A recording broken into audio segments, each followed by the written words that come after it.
long way to develop this one.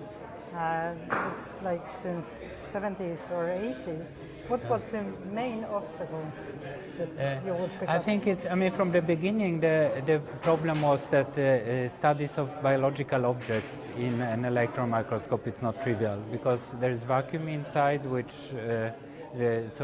biological samples contain primarily water, so they dry inside and shape changes, and the pictures are useless.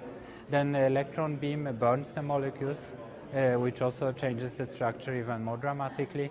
And this has been a challenge to be able to reduce the intensity of electrons, of the radiation, and yet be able to see something in the background noise.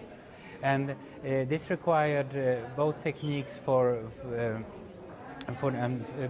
developing the microscope, the technology itself, but also techniques to be able to find the molecules in the pictures, because since one has to reduce the radiation, the light in equivalent to light in a light microscope, but here electrons, and then the pictures are very weak, so one has to find where the objects are. One has to see how they are related to each other in space, and this requires mathematical methods, mathematical tools, and computer programs. And there's, of course, the sample preparation.